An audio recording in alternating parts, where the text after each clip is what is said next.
கர்த்தருக்கு ஸ்தோத்திரம் உண்டாவதாக. இந்த அருமையான இந்த காலை நேரத்தில் ஆகஸ்ட் மாதம் 11ஆம் தேதி கர்த்தர் நம்மை அவருடைய ஆலயத்துக்கு சபைக்கு கொண்டு வந்ததற்காக கர்த்தரை நான் ஸ்தோத்திரிக்கிறேன். எல்லாரும் கைகளை தட்டி ஆண்டவருக்கு நாம் நன்றி செலுத்துவோம். லூக்கா 18வது அதிகாரம் 9 முதல் 14 வரை நாம் வாசிக்க கேட்போம். லூக்கா 18 9 முதல் 14 வரை நாம் வாசிக்க கேட்போம்.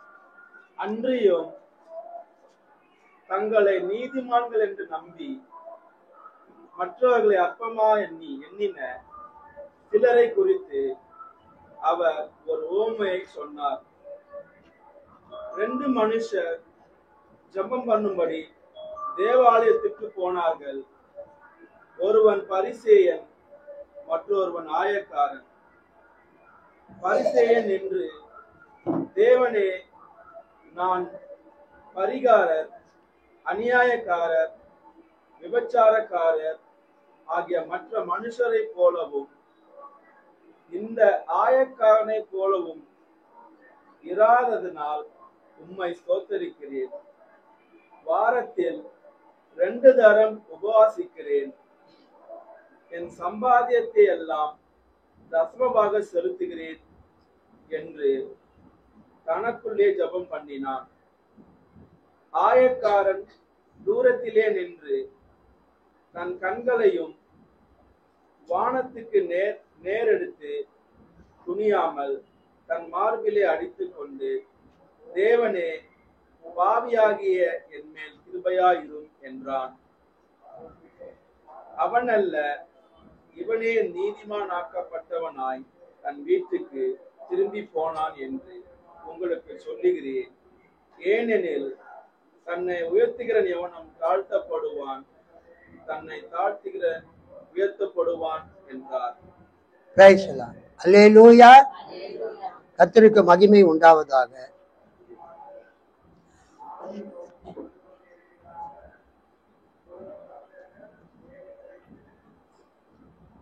இந்த வாசிக்கப்பட்ட இந்த வேத பகுதி a Pharisee and a tax collector. a Pharisee and a tax collector.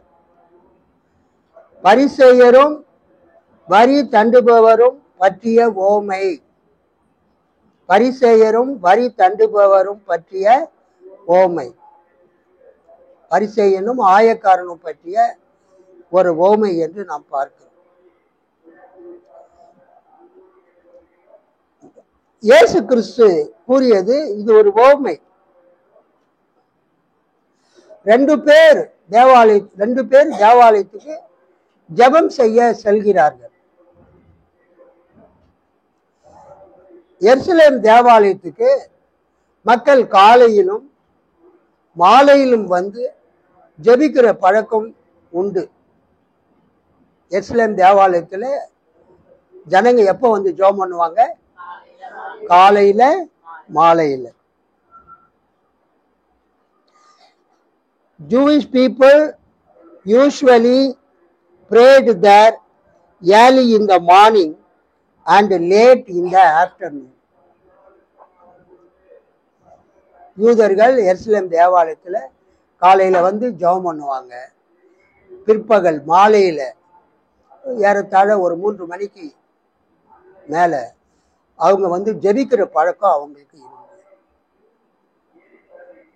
So இயேசு இங்க என்ன சொல்றாருன்னா, 2 பேர் வந்து ஜெபம் பண்றாங்க. தேவாலயத்துக்குள்ள வந்து எத்தனை பேர் ஜெபம் பண்றாங்க? 2 பேர் ஜெபம் பண்றாங்க. அதுல ஒருத்தன் வந்து பரிசேயன். இயேசு கிறிஸ்துவின் காலத்துல யூத மதத்துல, யூத சமயத்துல பல பிரிவுகள் இருந்தது. எப்போதுமே ஒரு சமுதாயம்னா அதுல பல பிரிவுகள் இருக்கதான் செய்யும்.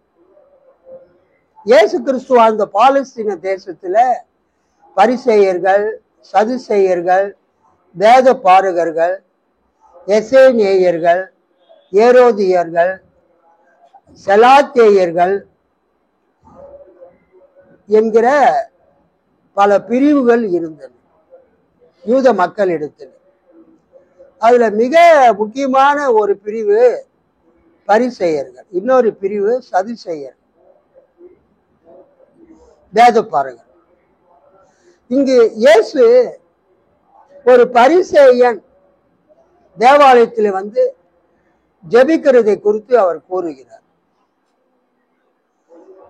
பரிசேயர்கள் யூதர்களுடைய வேத புத்தகத்தை நன்றாக படித்து நன்றாக கற்று அதை மற்றவர்களுக்கு போதிக்க கூடியவர்கள். அல்லேலூயா. பரிசேயர்கள் என்றால் வேதத்தை நன்றாக படித்து கற்றறிந்து அதை மக்களுக்கு போதிக்கிறவர்கள். யூதர்களுடைய ஜெப ஆலயங்கள் ஒவ்வொரு ஊர்லயும் ஒவ்வொரு கிராமத்திலையும் இருக்கும். அந்த யூத ஜெப ஆலயங்கள்ல முக்கியத்துவம் படைத்தவர்கள், மக்களுக்கு போதிக்கிறவர்கள் இந்த பரிசேயர்களாக இருந்தார்கள். எருசலேம் தேவாலயத்திலே பிரதான ஆசாரியரும் சனகரிப் சங்கமும் எருசலேமில் இருந்த தேவாலயத்தை அவர்கள் ஆட்சி புரிந்தார்கள், கட்டுப்படுத்தினார்கள், வழிநடத்தினார்கள். அந்த பிரதான ஆசாரியன் பொதுவாக அவன் ஒரு சதுசேயனாக இருப்பான். சதுசேயர் அந்த குழுவை சேர்ந்தவன். ஸோ இந்த எருசலேம்ல இருந்த தேவாலயத்துல சதுசேயர்கள் அவர்கள் மெஜாரிட்டியாக பெரும்பான்மையாக இருந்து அந்த சனகரிப் சங்கத்தின் மூலமாக எருசலேம் தேவாலயத்தை அவர்கள் நிர்வகித்து வந்தார்கள். ஆனால் இந்த பரிசேயர்கள் என்பவர்கள் ஒவ்வொரு கிராமங்களிலும் நகரங்களிலும் இருக்கக்கூடிய யூத ஜெப ஆலயங்கள், சினகாக், அந்த சினகாக்கு வரக்கூடிய மக்களுக்கு அதிகமாக உபதேசிக்கிறவர்களாக இந்த பரிசேயர்கள் இருந்தார்கள். இந்த பரிசேயர்கள் மக்களிடத்திலே செல்வாக்கு பெற்றவர்களாக இருந்தார்கள். அல்லேலூயா. பரிசேயர்கள் யாரிடத்தில் செல்வாக்கு பெற்றிருந்தார்கள்? மக்களிடத்தில்.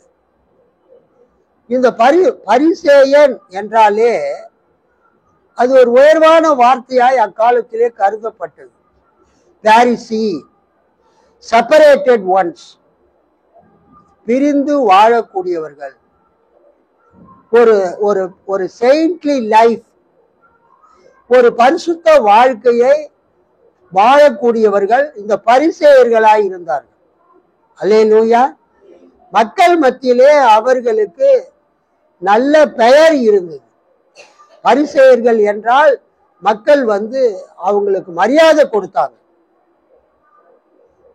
அவங்க மோசே கொடுத்த நியாயப்பிரமாணத்தை மக்களுக்கு போதித்தார்கள், அதன்படி அவர்கள் நடந்தார்கள்.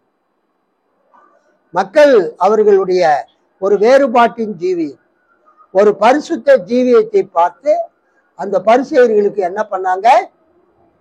முக்கியத்துவம் கொடுத்தாங்க, மதிப்பு கொடுத்தாங்க. தங்கள் ஜெப ஆலயங்களில அந்த வரக்கூடிய பரிசேயர்களை அவர்கள் போதிக்கும்படியாக கேட்டுக்கொண்டார்கள். மக்களுக்கு ஏதாவது பிரச்சனை இருந்தா அந்த பரிசேயரிடத்திலே போய் தங்கள் பிரச்சனையை சொல்லி அந்த பிரச்சனைக்கு அவர்கள் தீர்வை பெற்றுக்கொண்டார்கள். சோ இயேசு கிறிஸ்துவின் காலத்துல அந்த பரிசேயர்கள் யூத மக்களுடைய வாழ்க்கையில முக்கியத்துவம் பெற்றிருந்தாங்க. பாரிசி அப்படின்னாவே செப்பரேட்டட் ஒன்ஸ், தனியாக பிரிந்து பரிசுத்தமாக வாழக்கூடியவர்கள். சோ இயேசு கிறிஸ்து இந்த ஒரு பரிசேயனை எடுத்துக்கொள்கிறார். வேத புத்தகத்திலே மிகச்சிறந்த பரிசேயர்கள் இருக்கிறார்கள். உதாரணமாக அப்போஸ்தலர் 5வது அதிகாரம் 34 வசனம் படிங்க. அப்போஸ்தலர் 5:34. அப்பொழுது கமாலியேல் என்னும் பெயருடைய பரிசேயர் ஒருவர் தலைமை சங்கத்தில் எழுந்து நின்றார். இவர் மக்கள் அனைவராலும் மதிக்கப்பட்ட திருச்சட்ட ஆசிரியர். திருத்தூதரை சிறிது நேரம் வெளியே போகும்படி ஆணையிட்டு அவர் சங்கத்தாரை நோக்கி கூறியது, இஸ்ரவேல் மக்களே, இந்த மனிதர்களுக்கு நீங்கள் செய்ய எண்ணியுள்ளதை குறித்து எச்சரிக்கையாயிருங்கள். உங்க பைபிள்ல படிங்க 34ஆம் வசனம்.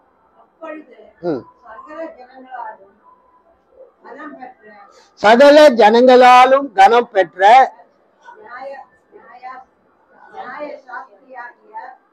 நியாய சாஸ்திரியாகிய கமாலியேல் எழுந்து நின்று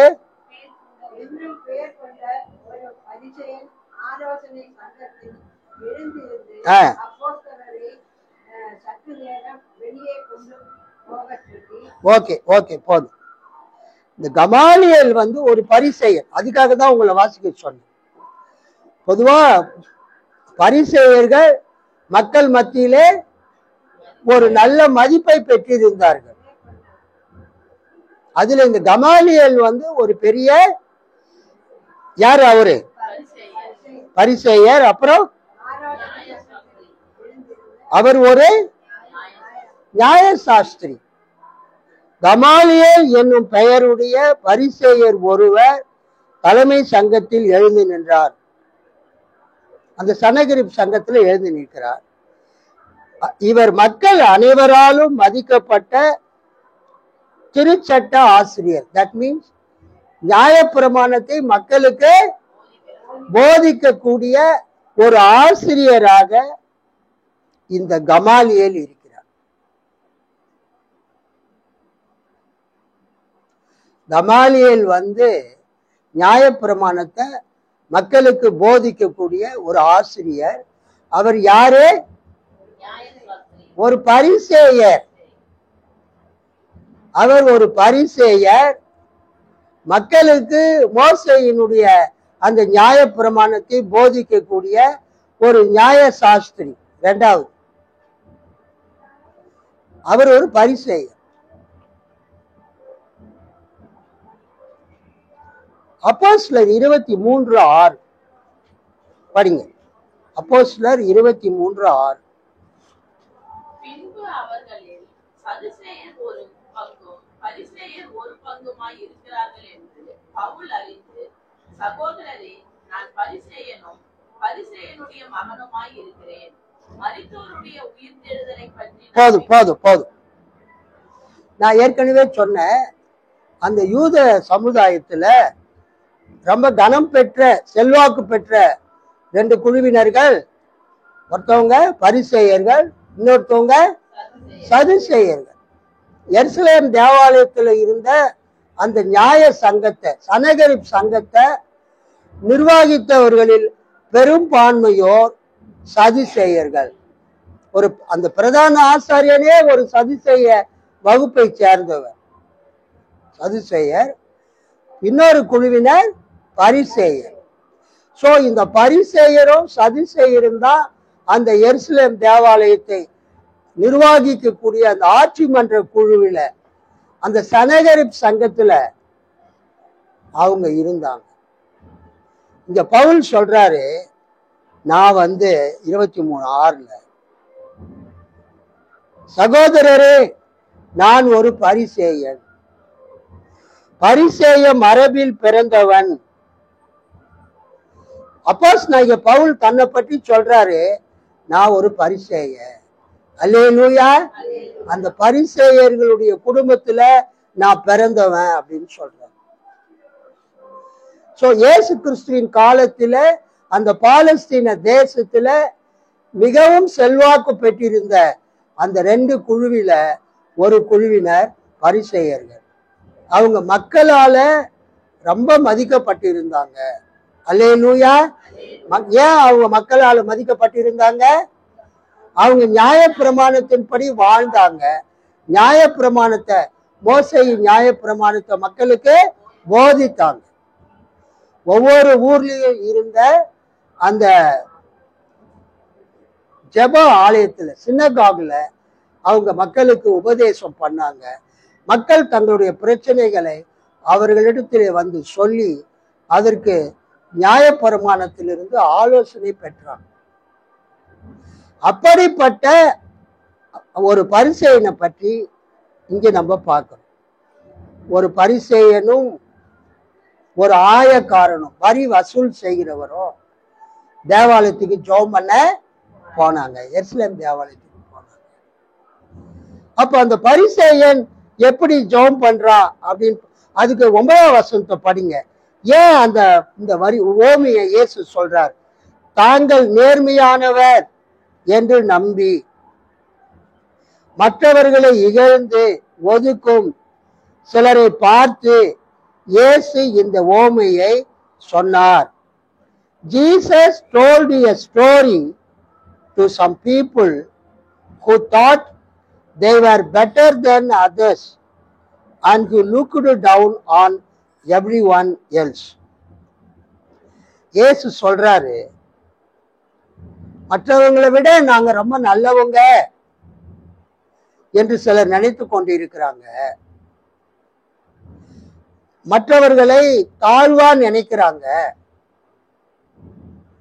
அவங்களுக்கு ஒரு புத்தியை, ஒரு அறிவை போதிக்கும்படியாக ஆண்டவர் என்ன பண்றாரு? இந்த ஓமையை சொல்றாரு. ஒரு அல்லேலூயா சொல்லாமா? அல்லேலூயா. இருவர் இறைவனிடம் வேண்ட கோவிலுக்கு சென்றனர். 2 பேரு தேவாலயத்துக்கு ஜெபம் பண்றதுக்காக போனாங்க. ஒருவன் பரிசேயன், மற்றவர் வரி வசூலிப்பவர், ஆயக்காரன். 10ஆம் வசனம் படிங்க. இது ஒரு ஓமை, இது ஒரு கதை, இது ஒரு ஸ்டோரி. எதுக்காக? யாரையுமே அற்பமா எண்ணாதீங்க. உங்களை ரொம்ப உயர்த்தி கொண்டு மற்றவர்களை என்ன பண்ணாதீங்க? தாழ்த்தாதீங்க, தாழ்வா நினைக்காதீங்க. உங்களை உயர்வாக எண்ணிக்கொண்டு மற்றவர்களை என்ன பண்ணாதீங்க? தாழ்வாக நினைக்காதீங்க. இருவர் இறைவனிடம் வேண்ட கோவிலுக்கு சென்றனர். ஒருவர் பரிசேயர், மற்றவர் ஆயக்காரர், வரி வசூலிப்பவர், வரி தண்டுபவர். 2 பேரும் கோயிலுக்கு போறாங்க. ஏன்னா ஏற்கனவே சொல்லிட்டேன், அந்த யூத மக்கள் காலையில போய் கோயில்ல ஜெபம் பண்ணுவாங்க, சாயங்காலமும் கோயில்ல போய் ஜெபம் பண்ணுவாங்க. பிரைவேட் பிரேயர்ஸ் தனித்தனியா அவங்க போயிட்டு ஆண்டவர்கிட்ட, கடவுள்கிட்ட தங்களுடைய காரியத்தை சொல்லி ஜெபம் பண்ணுவாங்க. இந்த ஆயக்காரன், இந்த பரிசேயன் 2 பேரும் போறாங்க. ஒருத்தர் வரி வசூல் பண்றவரு, இன்னொருத்தர் மக்களுக்கு போதிக்கிறவர், வேத வசனத்தை போதிக்கிறவர். பரிசேயர் நின்று கொண்டு இவ்வாறு இறைவனிடம் வேண்டினார். அந்த பரிசேயன் கோயிலுக்குள் போய் அவர் தேவன்கிட்ட அவர் ஜெபம் பண்றாரு, வேண்டுதல் பண்றாரு. என்ன வேண்டுதல் பண்றாரு? கடவுளே, நான் கொள்ளையர். நம்ம பைபிள் எப்படி போட்டிருக்குது? பரிகாரர். எனக்கே புரியல காலில் அந்த வசனத்தை படிக்கும்போது. நான் பரிகாரர். பரிகாரர் அப்படின்னா நான் கொள்ளையர், கொள்ளையடிப்பவர், பிறர் பொருளை திருடுபவர். The Pharisee stood over by himself and prayed, God, I thank you that I am not greedy, dishonest, and unfaithful in marriage like other people. அவர் என்ன ஜெபம் பண்றாரு? தேவனே, நான் உமக்கு நன்றி செலுத்துகிறேன். I am not greedy. நான் பேராசக்காரன் அல்ல. இங்கிலீஷ் பைபிள்ல பேராசக்காரன், கிரீடி, பொருளாசைக்காரன், பிறர் பொருளை அபகரிக்க நினைக்கிறவன் நான் அல்ல.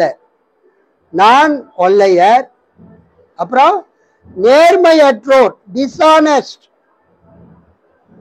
டிஸ்ஆனஸ்ட்னா என்னது?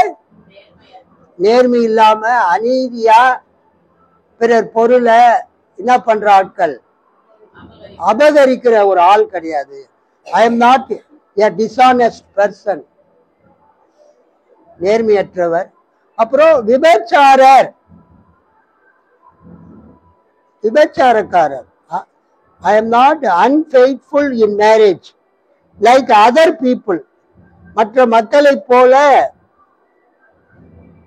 தன்னுடைய மனைவியை விட்டுவிட்டு இன்னொரு மனைவியிடம் அல்லது இன்னொரு பெண்ணிடம் தொடர்பு கொள்ளக்கூடிய ஒரு நபர் நான் அல்ல. யார் ஜெபம் பண்றது? பரிசேயர் ஜெபம் பண்றார். என்ன சொல்றாரு? ஐ am not a greedy person. நான் ஒரு பொருளாசக்காரன் கிடையாது, பிறர் பொருளை அபகரிக்கிறவன் கிடையாது.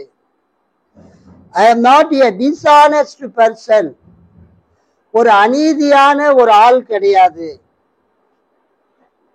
அண்ட் அன்ஃபெய்த்ஃபுல் இன் மேரேஜ், திருமண வாழ்க்கையில நான் ஒரு உண்மை இல்லாத ஒரு ஆள் கிடையாது மற்றவங்களை போல. So he is judging others. இந்த பரிசேயன் மற்றவர்களை என்ன செய்கிறாரு? ஜட்ஜ் பண்றாரு, நியாயம் தீர்க்கிறாரு. இவர் போனாரு, இவருக்காக ஜெபம் பண்ணணும் இல்ல.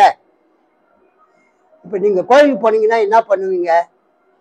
என் பையனை ஆசீர்வதிக்கும். பையனா பண்ணாது, பையன் என் பையனை ஆசீர்வதி, அல்லது பெண் வச்சிருந்தா என் பெண் குழந்தைய ஆசீர்வதி, என் கணவரை ஆசீர்வதி, நாங்க செய்யற தொழிலை ஆசீர்வதி. அதுதான் எல்லாருமே பண்ணணும். நீ கோயிலுக்கு போனா நீ யாருக்காக பண்ணணும்? உங்களுக்காக பண்ணணும். கோயிலுக்கு போறவங்க மற்றவங்க நியாயம் தீர்க்க போயிட்டு அங்க ஜெபம் பண்ணிட்டு இருக்கிறது அது ஜபமா? அததான் ஆண்டவர் சொல்றார். இந்த பரிசேயன் தேவாலயத்துக்குள்ள போய் அவன் என்ன சொல்லி ஜெபம் பண்றான்? நான் பரிகாரர், அப்புறம் அநியாயக்காரர், அப்புறம் விபச்சாரக்காரர், கொள்ளையர், நேர்மையற்றோர், விபச்சாரர் போன்ற இதர மக்களை போல நான் இல்ல. அதுக்காக உமக்கு ஸ்தோத்திரம். தனக்குத்தானே நல்ல சான்றிதழை அவன் கொடுத்து கொள்கிறான். தனக்குத்தானே அவன் என்ன பண்றான்? நல்ல சர்டிபிகேட். நான் ரொம்ப நல்லவன், நான் மற்றவங்க பொருளை அபகரிக்காதவன், மற்றவங்க பொருளை திருடாதவன், மற்றவங்க பொருள் மேல பொருளாசை இல்லாதவன், நான் அநீதியாய் நடக்கிறது கிடையாது, நான் என்னுடைய மனைவியை விட்டு இன்னொரு மனைவியிடத்திற்கோ அல்லது திருமணமாக அது இன்னொரு பெண்ணிடத்திற்கோ நான் ஒரு தொடர்பு வைத்திருக்கிற ஒரு ஆள் இல்லை. ஐ am not an unfaithful person. நான் ஒரு நீதியான வாழ்க்கை வாழக்கூடிய ஒரு ஆள். கடவுள்கிட்ட போயிட்டு தேவன் கிட்ட போயிட்டு இந்த பரிசேயன் தன்னை பற்றி உயர்வாய் சொல்லுகிறதை நாம் பார்க்கிறோம். அதோடு நிறுத்திக்கிட்டா கூட பரவாயில்லை. அவர் என்ன பண்றாரு? இந்த ஆயக்காரனை போலவும் இல்லாததற்காக உமக்கு நன்றி செலுத்துகிறேன். பரிசேயர் நின்று கொண்டு இவ்வாறு இறைவனிடம் வேண்டினார். கடவுளே, நான் கொள்ளையர், நேர்மையற்றோர், விபச்சாரர் போன்ற மற்ற மக்களைப் போலவோ இந்த வரி தண்டுபவரை வரி வசூலிக்கிறவரை இந்த ஆயக்காரரை போலவோ இல்லாததினால் உமக்கு நன்றி செலுத்துகிறேன், ஸ்தோத்திரம் செலுத்துகிறேன். அப்புறம் அவர் என்ன பண்றாரு? வாரத்தில் 2 தரம் உபவாசிக்கிறேன். என் வருவாயில் உமக்கு தசம பாகம் கொடுக்கிறேன். தேவன் கிட்ட, கடவுள் கிட்ட தன்னை பற்றி எக்ஸ்ட்ரா ஒரு 2 பாயிண்ட் சொல்றாரு. என்ன சொல்றாரு? இந்த பக்கத்துல நிக்கிற இந்த ஆயக்காரனை போல நான் இல்லை. அல்லேலூயா, கர்த்தருக்கு ஸ்தோத்திரம். இந்த வரி தண்டுபவரை போலவோ இந்த ஆயக்காரனை போலவோ நான் இல்லாததினால் உமக்கு ஸ்தோத்திரம் செலுத்துகிறேன். நம்ம ஜெபம் பண்ணும்போது எப்போதுமே மற்றவங்களை கம்பேர் பண்ணி நம்ம ஜெபம் பண்ணக்கூடாது. நீ ஜெபம் பண்ண போனியா, உனக்கு என்ன தேவை அதை ஆண்டவர்கிட்ட சொல்லு. எதுக்கு தேவையில்லாம உன் பக்கத்துல உட்கார்ந்துட்டு இருக்கிற அந்த பொண்ணை கம்பேர் பண்ணி நீ ஜெபம் பண்ற? நீ ஜெபம் பண்ணும் போது எதுக்கு உனக்கு பக்கத்துல உட்கார்ந்து இருக்கிற ஆளை காமிச்சு நீ ஆண்டவர்கிட்ட சொல்ற? ஏன் ஆண்டவருக்கு தெரியாதா? நான் சபைக்கு வந்திருக்கிற எல்லாரையுமே ஆண்டவர் பார்க்கிறார், எல்லாருமே அறிந்திருக்கிறார். நீ ஜெபம் பண்ணும்போது உன்னை பற்றி மட்டும்தான் சொல்லுமே தவிர தேவையில்லாம பக்கத்தில் இருக்கிறவங்க உன்னோடு ஒப்பிட்டு நீ ஜெபமே பண்ணக்கூடாது. ஆனா இன்னைக்கு பண்றது என்னன்னா, எல்லா ஜனங்களும் தங்களையும் மற்றவர்களையும் அவங்க ஒப்பிட்டு தான் அவங்க என்ன பண்றாங்க, ஜெபிக்கிறாங்க. இது எல்லாருமே செய்யக்கூடிய ஒரு காரியம். மற்றவர்களை விட தாங்கள் மேலானவர்களாக கடவுள்கிட்ட காமிக்கிறார். இவன் என்ன சொல்றான்? நான் வாரத்தில் 2 தடவை உபவாசிக்கிறேன், வாரத்தில் 2 முறை நோன்பு இருக்கிறேன். ஆக்சுவலா யூதர்கள் வருஷத்துல 1 நாள் தான் உபவாசிப்பார்கள். அது ரொம்ப ஆச்சரியமான ஒரு காரியம். யூதர்கள் வருஷத்துல சொல்லுங்க 1 முறை தான் மோசே நியாயப்பிரமாணத்தின் படி, மோசேயின் according to the law of Moses, மோசேயின் நியாயப்பிரமாணத்தின் படி எல்லா யூதர்களும் வருஷத்துல 1 தடவை கண்டிப்பா அவங்க உபவாசிக்க வேண்டும். உபவாசிக்காம இருக்கவே கூடாது. Compulsory fast. லேவியராகமம் 16ஆம் அதிகாரம் 16 29 - 31 படிங்க. லேவியராகமம் 16ஆம் அதிகாரம் 29 - 31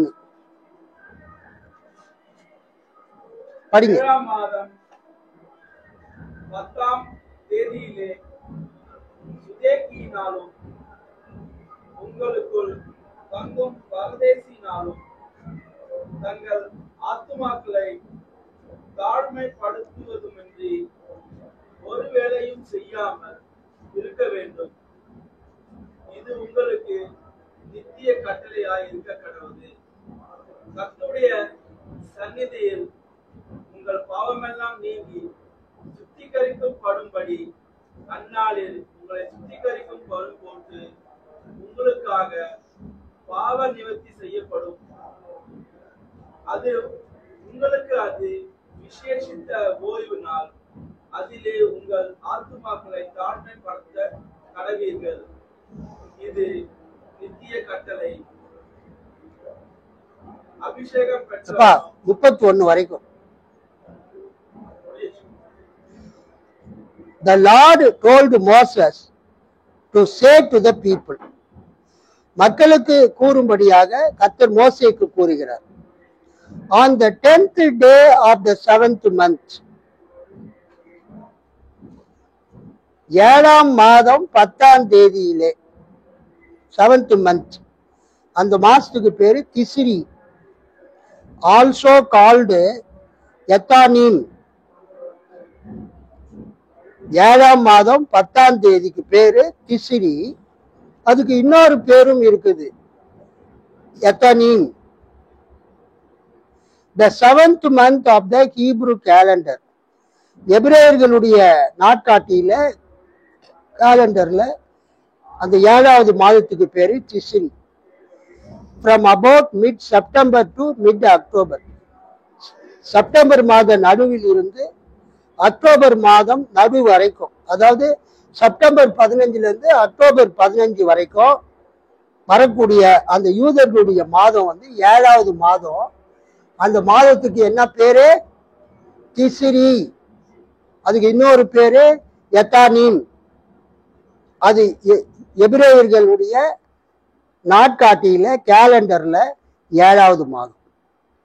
அந்த 7வது மாதத்துல அந்த 10th day of the 7th month, 7ஆம் மாதம் 10ஆம் தேதியில ஆஃப் ஈச் இயர், ஒவ்வொரு வருஷமும் you must go without eating to show sorrow for your sins and no one including foreigners who live among you is allowed to work. இங்க கர்த்தர் என்ன சொல்றார் மோசே கிட்ட? உன்னுடைய தேசத்துல 7ஆம் மாதம் 10ஆம் தேதியில உன்னுடைய இனத்தைச் சேர்ந்த மக்கள் இஸ்ரவேலர்கள் அனைவரும், including foreigners who live among you, வெளிநாட்டுக்காரர்கள், வெளியூர்காரர்கள், வெளி தேசத்திலிருந்து வந்து உங்க ஊர்ல குடியிருக்கிறவர்கள் கூட அந்த 7ஆம் மாதம் 10ஆம் தேதியில என்ன பண்ணணும்? உபவாசிக்கணும். You must go without eating. நீங்க சாப்பிடாம இருக்கணும். ஃபாஸ்டிங்க்கு இன்னொரு பேர் என்னது? Without eating.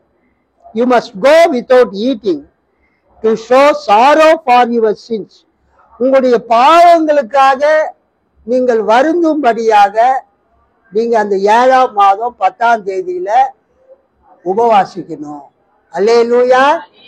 சாப்பிடாம இருக்கணும். Including foreigners who live among you, உன் நடுவில் குடியிருக்கிற வெளிநாட்டுக்காரங்க கூட சாப்பிடாம உபவாசிக்க வேண்டும். அன்னைக்கு அவங்க வேலை செய்யக்கூடாது. It's not allowed to work. This is the day on which the sacrifice for the forgiveness of your sins will be made in my presence. என்னுடைய சமூகத்தில் நீங்க செய்த பாவங்களுக்கு மன்னிப்பை உண்டு பண்ணும்படியான பலி என்னுடைய சமூகத்தில் அன்னைக்கு செலுத்தப்படும். And from now on it must be celebrated each year. Go without eating and make this a day of complete rest, just like the Sabbath. அதுக்கு பேரு பாவ நிவாரண நாள் என்று பெயர். அதுக்கு என்ன பேருங்க?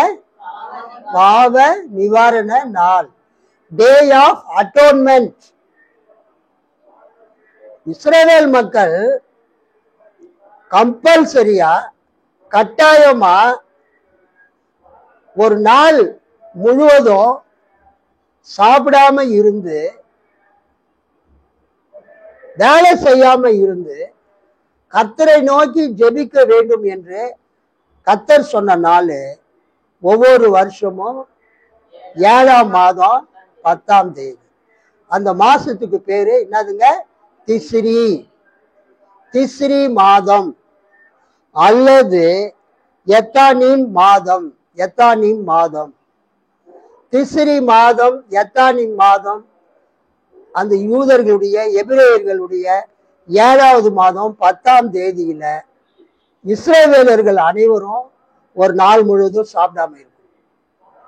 தட் மீன்ஸ் ஒரு நாள் முழுவதும் உபவாசம் இருக்கும், நோன்பு இருக்க வேண்டும். இஸ்ரவேலர்கள் மட்டுமல்ல, அந்த இஸ்ரவேல் நாட்டுக்கு வெளிநாட்டிலிருந்து வந்து குடியிருக்கிற அந்நியர்கள், புறஜாதிகள், ஃபாரினர்ஸ், வெளிநாட்டுக்காரங்க உங்க தேசத்துல இருந்தா அன்னைக்கு அவங்களும் வந்து உபவாசம் இருக்க வேண்டும். எதுக்காக?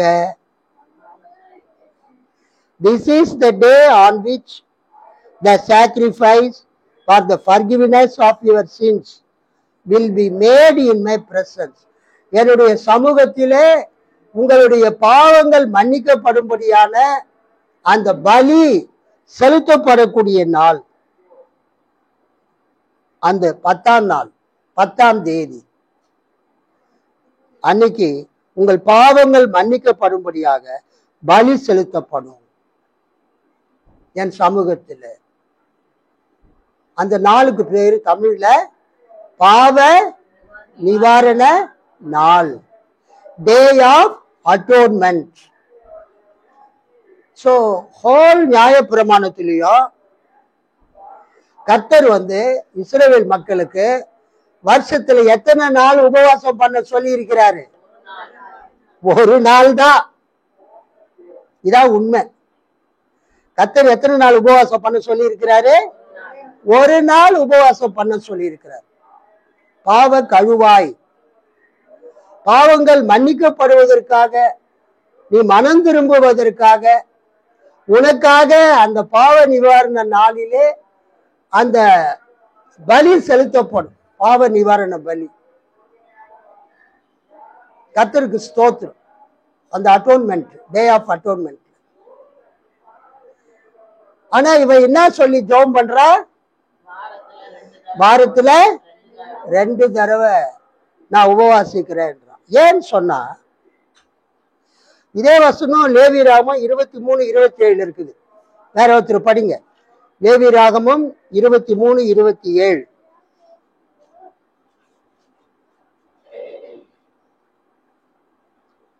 The 10th day of the 7th month, 7ஆம் மாதம் 10ஆம் தேதி, is the great day of forgiveness.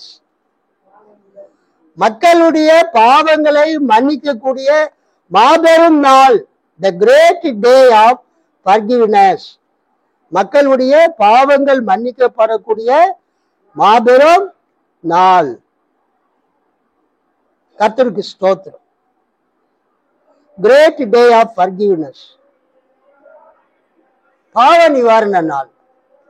So பழைய ஏற்பாட்டுல மோசே நியாய பிரமாணத்தின்படி மக்கள் வருஷத்துல எத்தனை நாள் உபவாசிக்கணும்? ஒரு நாள். நம்ம விசுவாசிங்க ஒரு நாள் கூட உபவாசிக்காம நீங்க இருக்கக்கூடாது. ஆண்டவரே என்ன சொல்றாரு?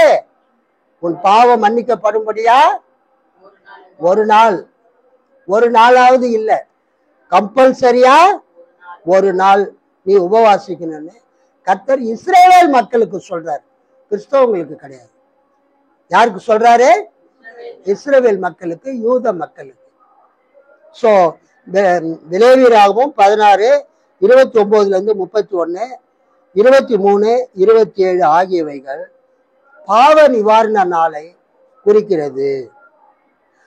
அப்படி கர்த்தர் சொல்லியிருந்தா கூட மக்கள் என்ன பண்ணாங்கன்னா, அவங்க ஜெபிக்கும் போது உபவாசத்தை ஜெபிக்கிற பழக்கத்தை அவங்க கொண்டு வந்துட்டாங்க. உதாரணமா சங்கீதம் 35:13 வாசிங்க. அவர்கள் வியாதியா இருந்த போது, அவர்கள் வியாதியா இருந்த போது இரட்டு என் உடுப்பாய் இருந்தது.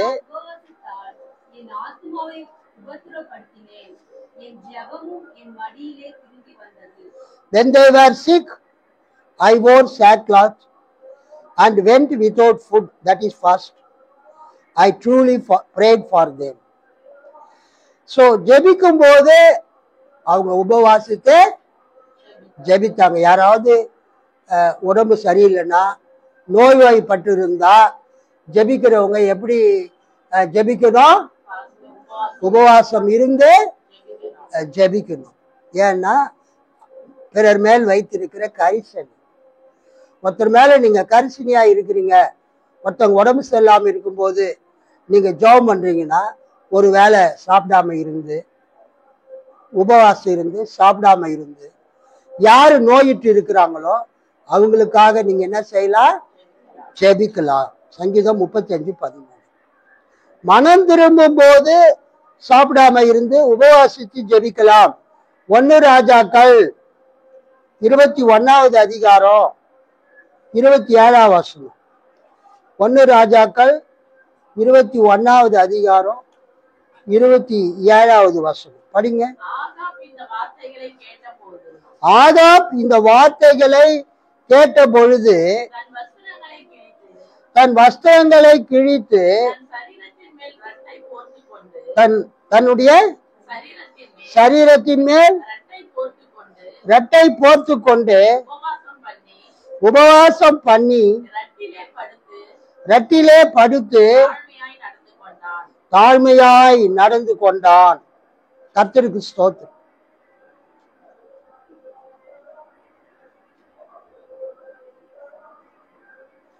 He was depressed and refused to eat. யாரு? ஆதாம். அந்த ஆதாம் அரசன் அவன் சாப்பிடாம அவன் மனம் திரும்பினான். பெனிடென்ஸ். மனம் திரும்புவதற்கு அடையாளம் சாப்பிடாம இருக்கிறது, உபவாசிப்பது. அல்லேலூயா. சோ ஒருத்தர் மேல பாரத்தோட கரிசனையோடு ஜெபிக்கிறதுக்கு அடையாளம் நீங்க சாப்பிடாம இருந்து உபவாசித்து ஜெபிப்பது. நீங்கள் தப்பு செய்து விட்டீர்கள், நீங்கள் மனம் திரும்புவதற்கு, பாவத்தை அறிக்கை செய்வதற்கு அடையாளம் ரிப்பென்டன்ஸ். மனம் திரும்புவதற்கு அடையாளம், மனம் வருந்துவதற்கு அடையாளம் பெனிடென்ஸ். சாப்பிடாம இருந்து உபவாசம் இருந்து கர்த்தரை நோக்கி ஜெபிக்கிறது. அடுத்தது 2 சாமுவேல் 1:12. 2 சாமுவேல் 1:12.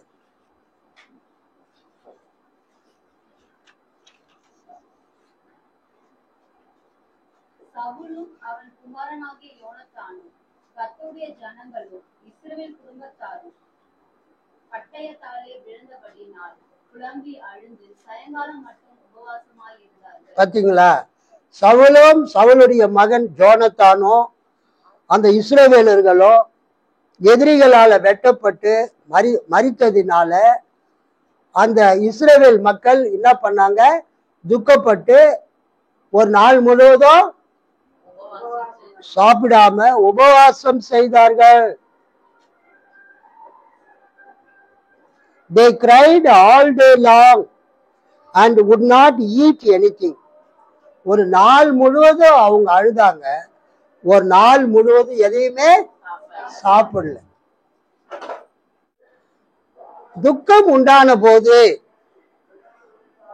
அரசனும் அரசனுடைய மகன் சவுலும் சவுலுடைய மகன் யோனத்தானும் மரித்த போது இஸ்ரவேலின் படை வீரர்கள் எல்லாம் எதிரிகளால் வெட்டப்பட்டு மரித்த போது அந்த ஊர்க்காரங்க, அந்த இஸ்ரவேல் மக்கள் என்ன பண்ணாங்க? ஒரு பகல் முழுவதும் அழுது என்ன பண்ணாங்க? உபவாசம் பண்ணினார்கள். பொதுவா ஒரு டெத்து வீட்டுல, மரண வீட்டுல என்ன பண்ண மாட்டாங்க? சொல்லுங்க, சாப்பிட மாட்டாங்க. துக்கத்தை தெரியப்படுத்துவதற்கு அடையாளம். சோ கர்த்தர் ஒரு நாள் தான் உபவாசம் பண்ண சொன்னாரு. ஆனா மக்கள் என்ன பண்றாங்க? அவங்க தங்கள் துக்கத்தை வெளிப்படுத்தும் போது, தங்கள் வேதனையை வெளிப்படுத்தும் போது, மற்றவர்கள் மீது வைத்திருக்கிற கரிசனையை காட்டுவதற்காக, கர்த்தரை மனதிறங்கும்படியாக அவங்க தங்களை தாழ்த்தி ஒரு நாள் முழுவதும் சாப்பிடாம இருந்து அவங்க என்ன பண்ணாங்க? ஜெபித்தார்கள். இப்படிப்பட்ட சூழ்நிலையில லூக்கா 18:12 அவர் என்ன சொல்லி ஜெபிக்கிறாரு? அந்த பரிசேயர் வாரத்தில் 2 தடவை உபவாசிக்கிறார், வாரத்தில் 2 முறை நோன்பு இருக்கிறேன், என் வருவாயில் 2 முறை நோன்பு இருக்கிறேன். 2 times I fast in a week. யூதர்கள் எப்ப உபவாசம் இருப்பாங்கன்னா, திங்கட்கிழமை உபவாசம் இருப்பாங்க, வியாழக்கிழமை உபவாசம் இருப்பாங்க.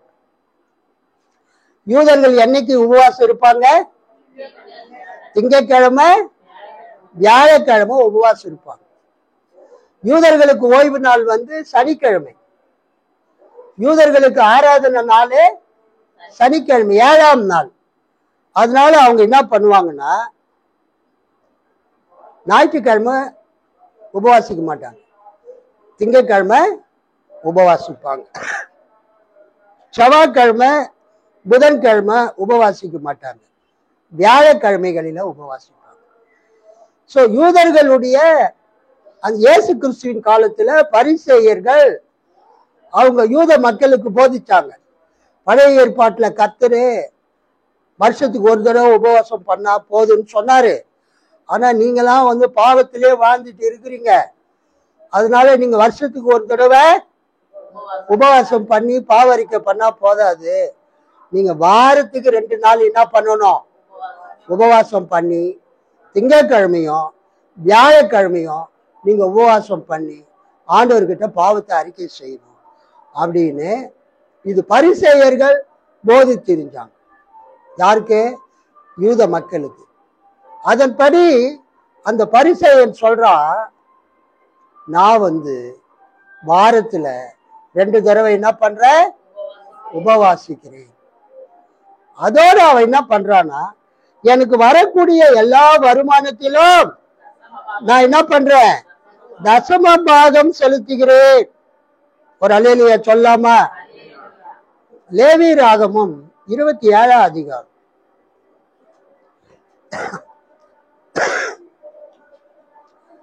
லேவி ராகமம் 27 அதிகாரம்.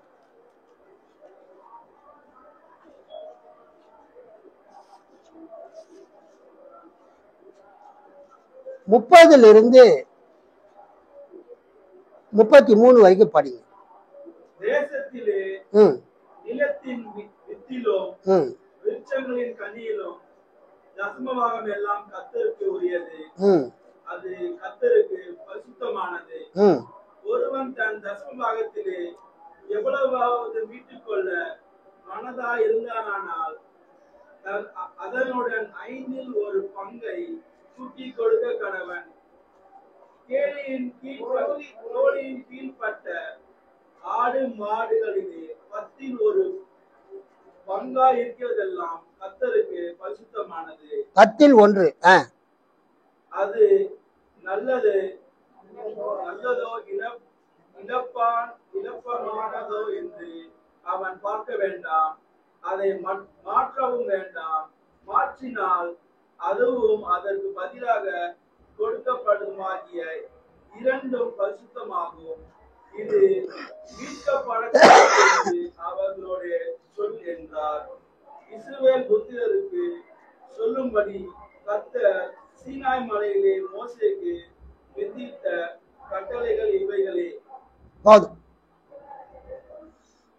பழைய ஏற்பாட்டு மோசே நியாயப்பிரமாணத்தின்படி தசம பாகம் எல்லாம் கர்த்தருக்குரியது, அது பரிசுத்தமானது. 10ல் 1 அது தானியமா இருந்தாலும் மரத்துல விளையிற கனிகளா இருந்தாலும் அல்லது ஆடு மாடுகளுடைய அந்த கன்றுக்குட்டிகள் எல்லாம் ஆடு மாடுகள் போடும்போது அதுல 10ல் 1 யாருக்கு சொந்தமானது? கர்த்தருக்கு சொந்தமானது. இது முக்கியமான வசனம் நியாயப்பிரமாணத்தில் 27 அதிகாரம் 30லிருந்து 33. 30லிருந்து 33 தசம பாகத்தை பற்றிய பிரமாணம் பழைய ஏற்பாட்டு. அது அவன் சொல்றான். யாரு? பரிசேயன். பரிசேயன் என்ன சொல்றான்?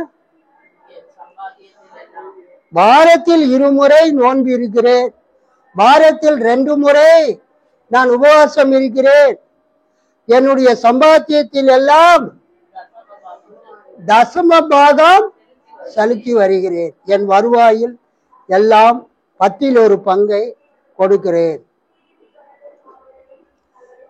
அப்படின்னு போய் ஜெபம் பண்றோம் ஆண்டவர்கிட்ட. ஆக்சுவலா ஆண்டவர்கிட்ட போய் நமக்கு என்ன தேவையோ அதை தான் என்ன பண்ணணும் சொல்லுங்க, சொல்லி ஜெபம். உங்களுக்கு என்ன தேவை அதை ஜெபம் பண்ணுங்க. உங்களுக்கு என்ன தேவையோ அதை ஆண்டவர்கிட்ட சொல்லுங்க.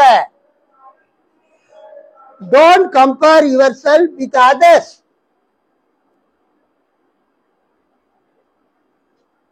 உங்களை மற்றவங்களோட ஒப்பிட்டு ஜெபம் பண்ணாதீங்க. அது அருவருப்பான ஜெபம், கர்த்தருக்கு பிடித்தமில்லாத ஜெபம்.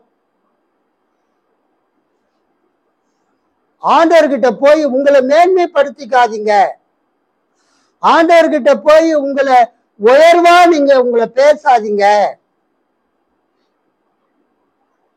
இந்த பரிசேயன் தன்னை உயர்வாக நினைத்து கொண்டு மற்றவர்களை கீழாக அவன் நினைக்கக்கூடிய ஒரு ஆள். 9ஆம் வசனம் 18:9, தாங்கள் நேர்மையானவர் என்று நம்பி மற்றவர்களை இகழ்ந்து ஒதுக்கும் சிலரை பார்த்து இந்த ஓமையை இயேசு சொன்னார். சிலர் தங்களை ரொம்ப உயர்வா பேசுவாங்க, தங்களை குறித்து, தங்கள் குடும்பத்தை குறித்து, தங்கள் பிள்ளைகளை குறித்து சிலர் ரொம்ப உயர்வா பேசுவாங்க. ஆண்டவர் சொல்றாரு, அப்படிலாம் ஆண்டவர்கிட்ட வந்து ஜெபம் பண்ண கூடாது. We should not pray like that. எப்படி நம்ம ஆண்டவர்கிட்ட ஜெபம் பண்ணணும்? 13ஆம் வசனம் படிங்க. ஆயக்காரன் தூரத்திலே நின்று கண்களையும் வானத்துக்கு ஏறெடுக்க துணியாமல் தன் மார்பிலே அடித்துக் கொண்டு, தேவனே, பாவியாகிய என் மேல் கிருபையாயிரும் என்றான். அவன் வந்து எப்படி ஜெபம் பண்றான்? பரிசேயர் நின்று கொண்டு, பரிசேயன் வந்து நின்று அந்த வானத்தை பார்த்து, எப்போதுமே அவங்க வானத்தை பார்த்து கைகளை தூக்கி என்ன பண்ணுவாங்க? ஜெபம் பண்ணுவாங்க. யூதர்களுடைய பழக்கம். நம்ம முட்டிக்கால் போட்டு கைகளை கூப்பி நம்ம என்ன பண்றோம்? ஜெபிக்கிறோம். இது கிறிஸ்துவ பழக்கம். யூதர்கள் என்ன பண்ணுவாங்கன்னா, அவங்க ஜெபம் பண்ணும்போது நின்று வானத்துக்கு நேராக தலைகளை உயர்த்தி, ஏன்னா கடவுள் அங்க இருக்கிறார், பிதா அங்க இருக்கிறார். அவங்க நம்பிக்கை பரமண்டலங்களில் இருக்கிற எங்கள் பிதாவே. அதனால வானத்துக்கு நேராக தலைகளை உயர்த்தி, கண்களை உயர்த்தி, கைகளை உயர்த்தி ஜெபம் பண்ணுவாங்க. அந்த பரிசேயன் அது மாதிரி ஜெபம் பண்றான். அவன் தனக்கு என்ன தேவைன்னு ஆண்டவர்கிட்ட கேட்காம, தனது குற்றங்களை மன்னிக்கும்படியாக அவன் கேட்காம, தன்னை ஒரு பெரிய நீதிமான், தன்னை ஒரு மிகவும் உத்தமன், ஒரு நல்லவன் என்று நினைத்து அவன் ஜெபிக்கிற காட்சியை நம்ம பார்க்கிறோம். ஆனா இந்த ஆயக்காரன், வரி வசூலிக்கிறவர், இயேசு கிறிஸ்துவின் காலத்துல, இப்ப நம்ம டோல்கேட் இருக்கு இல்லையா, சுங்கச்சாவடி இருக்குது இல்லையா, டோல்கேட். அது மாதிரி இயேசு கிறிஸ்துவின் காலத்துல பல டோல்கேட்டுங்க பல இடத்துல இருந்தது, சுங்கச்சாவடிகள். அந்த சுங்கச்சாவடிகளில யூதர்கள் தான் வரி வசூல் பண்ணுவாங்க. எப்படின்னா, இவங்க ரோமர்கள் கிட்ட குத்தகைக்கு எடுத்திருப்பாங்க, லீஸுக்கு.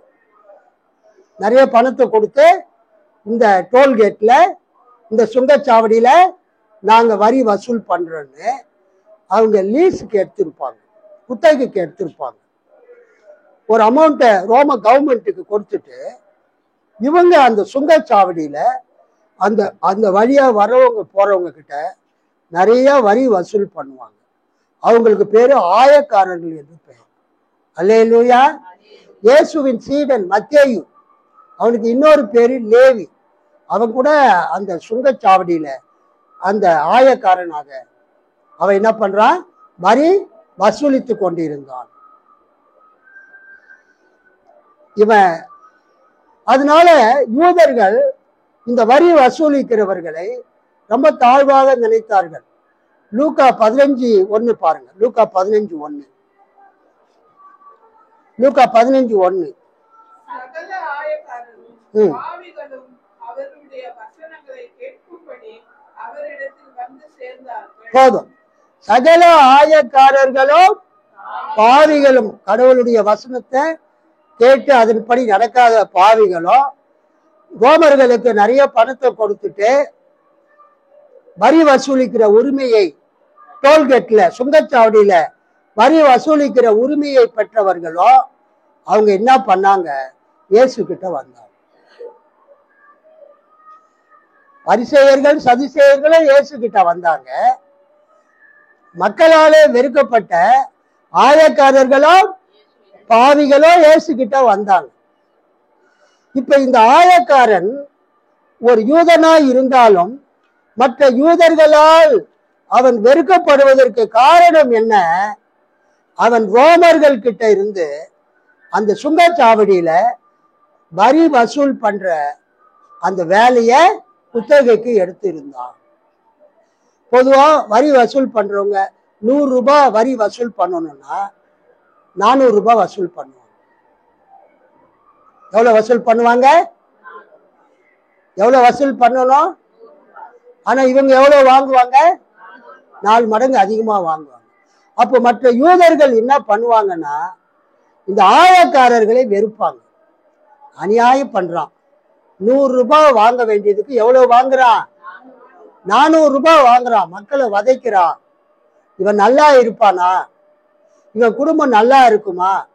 இப்படி அநியாயம் பண்றானேன்னு சொல்லி மக்கள் இந்த ஆயக்காரர்களை திட்டுவார்கள், வைவார்கள்.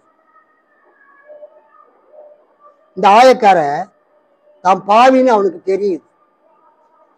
ஒரு பாவியை பார்த்து நீங்க பாவின்னு சொல்ல தேவையில்லை, அவனுக்கு தான் பாவின்னு தெரியும்.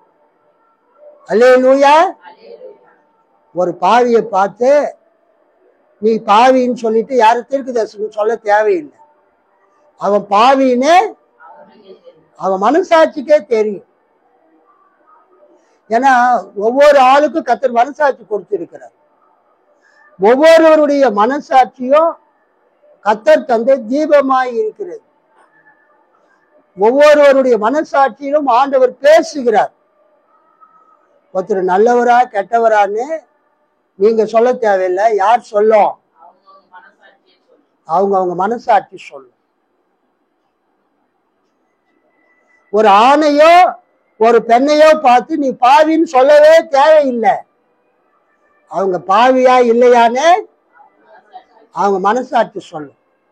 தேவ சமூகத்துக்கு வரும்போது அவங்களால எழும்பி நிற்க முடியாது, அவங்களால வானத்தை அண்ணாந்து பார்க்க முடியாது, அவங்களால கடவுள்கிட்ட ஒழுங்கா ஜெபம் பண்ண முடியாது, வார்த்தையே வராது.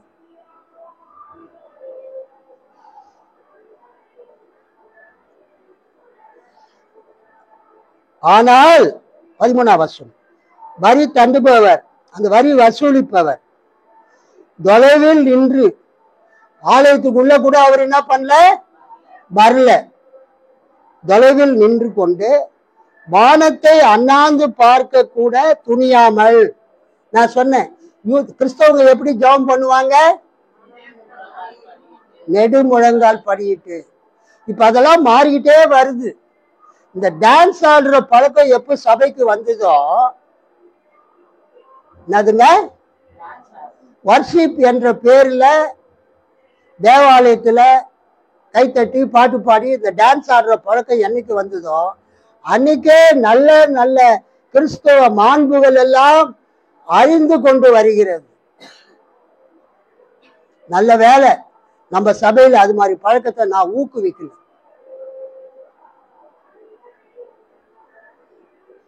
Christian way of worshipping God, கிறிஸ்துவ முறைப்படி கடவுளை எப்படி வணங்குவது, எப்படி ஜெபிப்பது.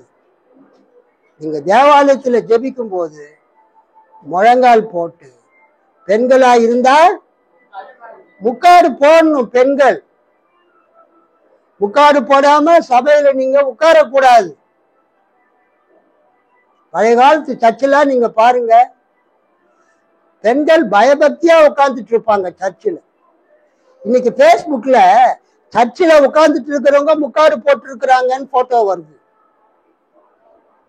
பிரசங்கம் பண்ற பெண்கள் தலையில முக்காடு போடுறது இல்லை. நானே ஒரு சிஸ்டருக்கு பேஸ்புக்ல நான் கமெண்ட் எழுதினேன், சிஸ்டர் நீங்க முக்காடு போட்டுட்டு பிரசங்கம் பண்ணா நல்லா இருக்கும். நான் எழுதினேன், தயவுசெய்து நீங்க பிரசங்கம் பண்ணும்போது சொல்லுங்க முக்காடு போடுங்க, அது கிறிஸ்துவ முறை, அது மரபு, கிறிஸ்டியன் ட்ரெடிஷன். ஃபெமினிசம், பெண்களுக்கு சுதந்திரம் வேணும் சொல்லிட்டு நாங்களும் ஆண்களுக்கு ஈக்குவல் அப்படின்னு சொல்லிட்டு ஆண்கள் முக்காடு போட்டா நீங்க பேசுறீங்க, ஏன் எங்களை மட்டும் முக்காடு போட சொல்றீங்கன்னு சிலர் கேட்கிறாங்க. பெண் ஆக்சுவலா யூஷுவல் ப்ரொசீஜர், ஒரு தேவபக்திக்கு அடையாளம். பெண்கள் வந்து முக்காடு போட்டுட்டு பிரசங்கம் பண்றது, பெண்கள் ஜெபம் பண்ணும்போது முக்காடு போட்டுட்டு அவங்க ஜெபிக்கிறது. கர்த்தருக்கு ஸ்தோத்திரம். அவன் சொல்றான், என்ன சொல்றான்? வரி வசூலிப்பவர், வரி தண்டுபவர் தொலைவில் நின்று கொண்டு வானத்தை அண்ணாந்து பார்க்க கூட துணியாமல். அவர் வானத்தை அண்ணாந்து பார்க்க துணியாமல், வானத்தை அண்ணாந்து பார்க்க துணியாமல் தம் மார்பில் அடித்து கொண்டு, அவர் வானத்தை அண்ணாந்து பார்க்க துணியாமல் தன் மார்பை அடித்து கொண்டு, கடவுளே பாவியாகிய என்மேல் கிருபையாயிரும். கைத்தட்டி ஆண்டவரை மகிமைப்படுத்தும். 13ஆம் வசனம். ஆயக்காரன் தூரத்திலே நின்று, தட் மீன்ஸ் அவனால கடவுளுடைய சமூகத்துக்கு பிரசனத்துக்கு வர முடியல. தூரத்தில் நின்று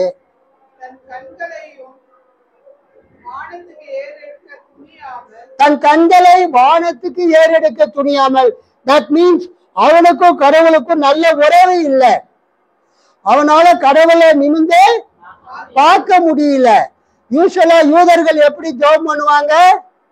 அவங்க நின்று தலையில முக்காடு போடுவாங்க. யூதர்கள் ஒரு கிளாத் வச்சிருப்பாங்க, முக்காடு போடுவாங்க.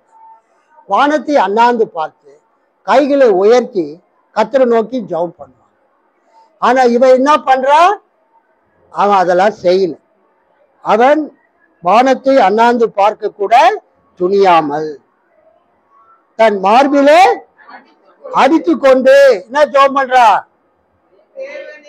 தேவனே பாவியாகிய என்மேல் கிருபையாயிரும். ஒரே வார்த்தைங்க. ரொம்ப நீங்க பெருசா ஜெபம் பண்ணணும்னு அவசியம் இல்லை.